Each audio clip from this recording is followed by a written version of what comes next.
जय श्री कृष्ण।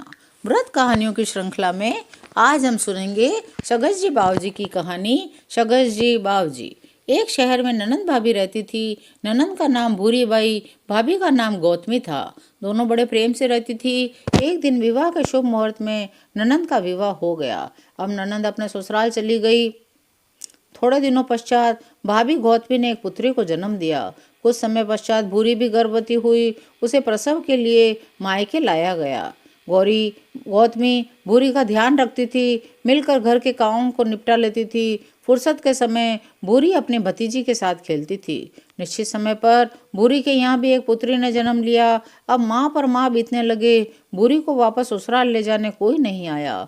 उसका पति गलत संगत में पड़ गया था। पति को ही पत्नी की परवाह नहीं थी तो घर के और सदस्यों को क्यों कर होती। भूरी पति का इंतजार करती रही। एक दिन गौतमी स्वयं भूरी को पुत्री समेत ससुराल छोड़ने गई तो भूरी की सास ने अपमानित कर दोनों को वहां से निकाल दिया। अब भूरी अपनी बच्ची के साथ वापस भाभी के साथ मायके आ गई, लेकिन अब मायके में वो वाली बात नहीं रही।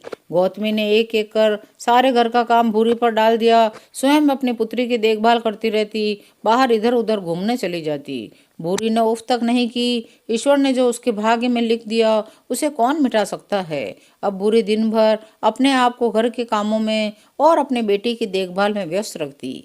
एक दिन भूरी शहर से बाहर लकड़ियां लेने गई। उसे कुछ चक्कर सा आ गया। उसे थोड़ी दूर पर एक बड़ा वृक्ष दिखा। वह उसकी छाया में बैठने के लिए गई।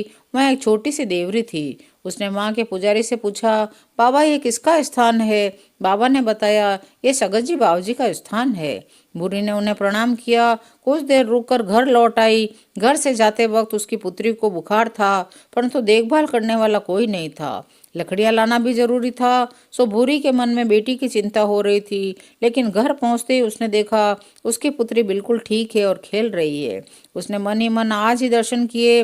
उन सगत जी बाबूजी को प्रणाम किया। हे सगत जी, आपका बहुत बहुत धन्यवाद। आपने ही मेरी बेटी को भला चंगा किया है। अब तो भूरी के मन में सगत जी बाबूजी की लगन लग गई। घर का काम निपटा कर वह प्रतिदिन सगत जी के दर्शन हेतु जाने लगी। यह क्रम बरसों तक चलता रहा।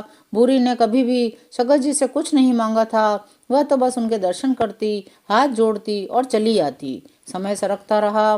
गौतमी की पुत्री बड़ी हो गई। यद्यपि भूरी की लड़की उससे छोटी थी, परंतु गौतमी ने अपने पति से कहकर दोनों लड़कियों का विवाह करने का निर्णय ले लिया। गौतमी ने अपनी लड़की का विवाह एक सुंदर सुशील लड़के से तय किया। भूरी की लड़की के लिए एक बड़ी उम्र का दूसरा ढूंढ लिया। विवाह वाले दिन भूरी दौड़ी दौड़ी सगत जी के स्थान पर गई। बोली, सगत जी बाबूजी, भाभी बड़ी हैं, उन्होंने जो भी सोचा है ठीक ही सोचा होगा। मेरी बच्ची अभी कम उम्र की है, उसकी लाज रखना, मेरी लाज रखना। शाम को विवाह स्थल पर जरूर पधारना। वह साड़ी में 5 पतासे ले गई थी, वही वहां रखे तुरंत घर लौट आई। बारात आई। दोनों लड़कियों का विवाह संपन्न हुआ। गौतमी ने अपनी पुत्री को खूब दान दहेज दिया। भूरी के पास तो देने के लिए कुछ भी न था। वह सगत जी के यहाँ चढ़े हुए फूलों में से कुछ गुलाब अवश्य ले आई थी। उसने पुत्री को गुलाब देकर कहा, इन्हें हिफाजत से रखना, ये ही मेरी जमा पूंजी है, सो तुझे सौंपती हूँ। पुत्री अपनी माता की व्यवस्था समझती थी। विवाह में सगत जी भी उपस्थित थे। वे सारा कार्यक्रम देख रहे थे, सुन रहे थे। उन्होंने भूरी की पुत्री और दामाद के सिर पर हाथ फेरा, उन्हें आशीर्वाद दिया। जब भूरी ने गौतमी की पुत्री व दामाद से भी उन्हें प्रणाम करने के लिए कहा तो गौतमी बोली, जाने किन किन को न्योता देकर आई हो। एरो गेरो को मेरी पुत्री दामाद प्रणाम नहीं करेंगे। भूरी बोली, ये एरे गेरे नहीं हैं, ये तो सगत जी बावजी हैं। परंतु उसकी बात नहीं मानी गई और उनका अपमान कर उन्हें घर से बाहर निकाल दिया गया। दोनों लड़कियां विदा होकर ससुराल आ गई। भूरी बारंबार सगत जी बावजी से क्षमा मांग रही थी। सगत जी बावजी, मुझसे बड़ी भूल हुई जो मैंने आपको यहाँ बुलावा भेजा।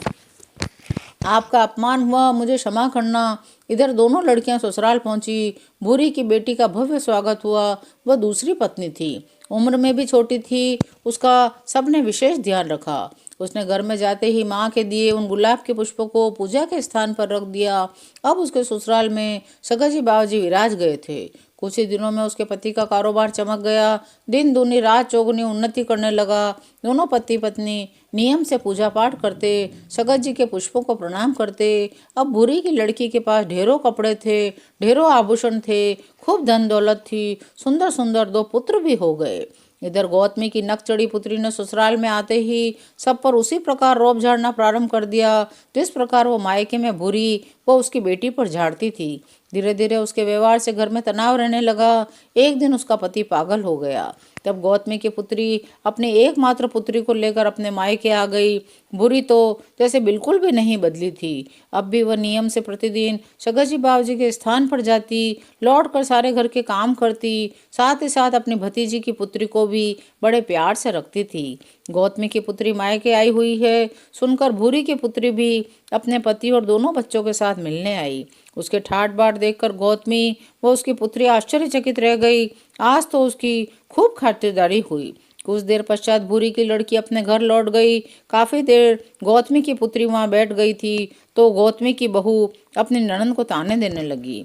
आज गौतमी का मन हिल उठा था। उसे याद आने लगा एक दिन उसकी ननद भी इसी तरह अपमानित होकर मायके में एक पुत्री के साथ रहने आई थी।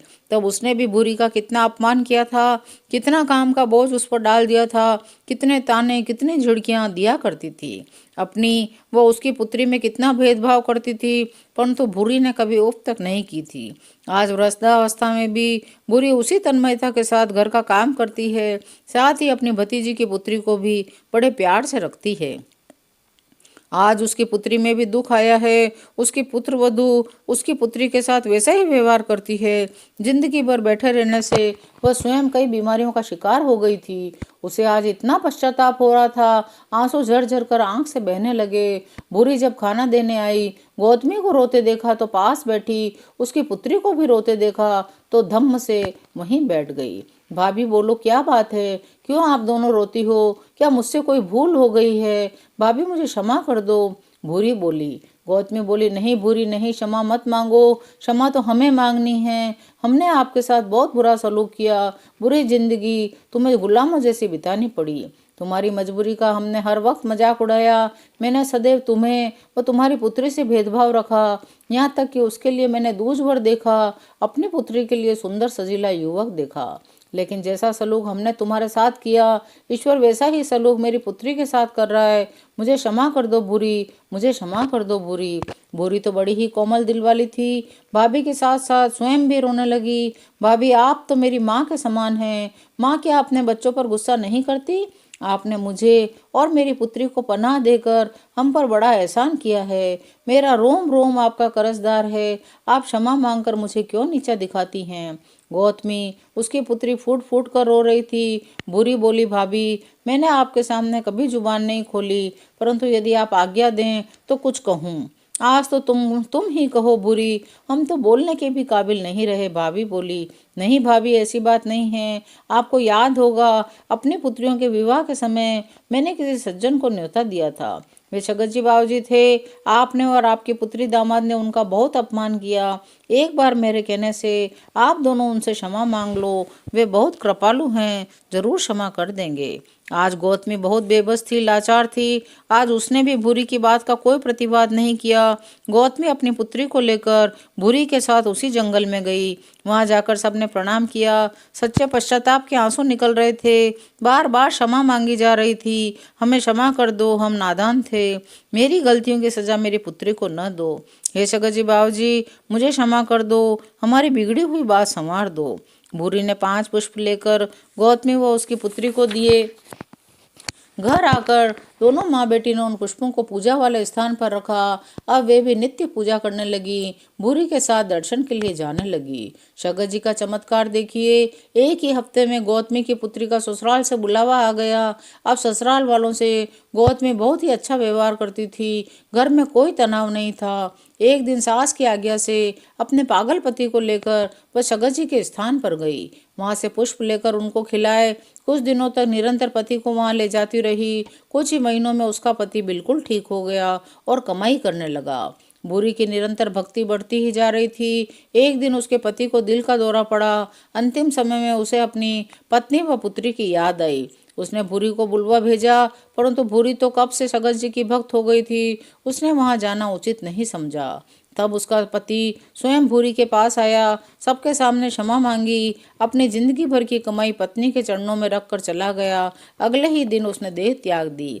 भूरी उस धन का क्या करती? उसने वह धन अपनी पुत्री को दे दिया।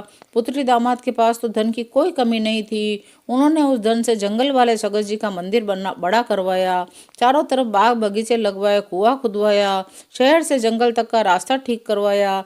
एक दिन धूमधाम से सगत जी के मंदिर पर भोज दिया। अब सारे लोग सगत जी की पूजा करने लगे और संसार के सारे सुखों को भोगते हुए आनंद से जीवन बिताने लगे। जय सगत जी बाबू जी की। जय श्री कृष्ण।